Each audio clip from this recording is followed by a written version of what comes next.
So it's been about a month or so that we've launched our real marketing campaign. So we're on social media on Facebook, we are on Instagram, and we have our Google page up and running as well. We have injected a couple of clients so far, but we're just trying to see if and we have been established and have all the paperwork as far as the LLC, and we have all malpractice insurance. Sure. We actually have a clinical space that we're renting out or subletting right now. But we're just kind of like in a funky situation where we just don't see the clients coming in as much as we'd like. We paired up with another esthetician clinic thinking that person had was claiming 500 clientele. So we thought, oh, maybe we get like a little bit of trickle from that traffic, but we're not. And so we've actually we've done business cards, we've passed them along. I've actually done maybe 4x6s, walked around the city twice, passed those out. One lady did say, hey, every time I make or someone purchases from my store, I'm gonna throw your card into their bag. And I said, oh, that's great. I'm also a member of CrossFit. So my local CrossFit actually is helping me design. We have like a pride workout. So afterwards, the pride workout, we're gonna actually have a table for networking. But it's just, we're not getting a lot of clientele and traffic, and we just don't know, is this something that we just need to be patient right now, continue what we're doing, or is there a general guideline in regards to a timeline? So for example, if 6 months this continues, should we do something different or hold tight and then just keep doing it? Because we crank out social media posts every day on Instagram and on Facebook.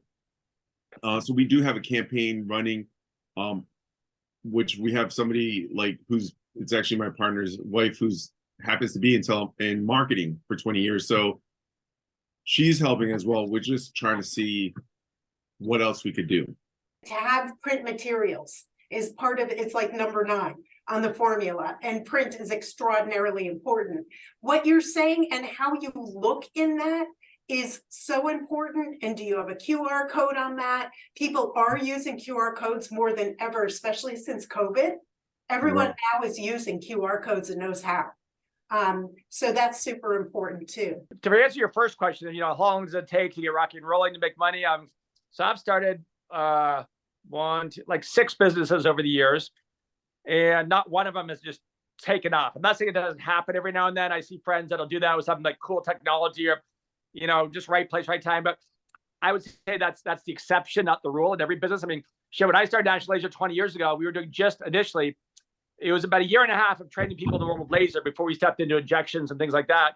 And I remember our first class had 3 attendees, and I put a year of time and money into developing. I think I sunk a couple $100,000 into it, and time and money. I'm pumped, I'm excited, did everything I could think of.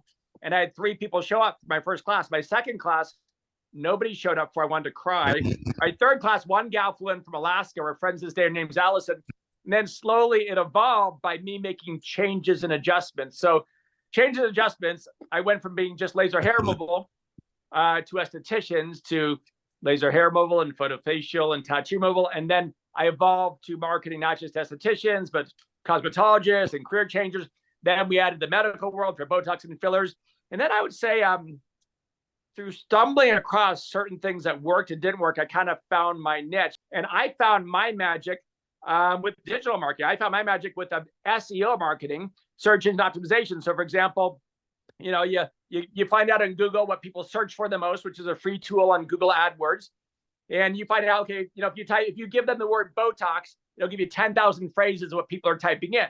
And so we would get those top 10 phrases, best Botox location, best nurse practitioner who provides Botox, what does Botox cost?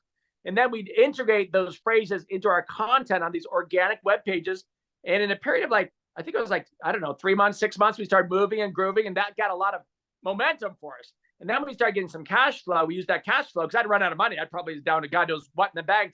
Then we started doing the paid marketing, the Google pay-per-click, and then evolved to this and that. So it's an evolution. And in every business I've ever done, God, it's been the same way. It's like you go down this road, then you adjust, you change it, you try different things. And let me give you a quick example of a nurse practitioner that I helped launch a company for literally 2 months ago in San Antonio, Texas. We were talking about, how can she drive traffic? And what we decided to do, first she was going to get like a little, 600 square foot space and have 2 treatment rooms and blah, blah, blah.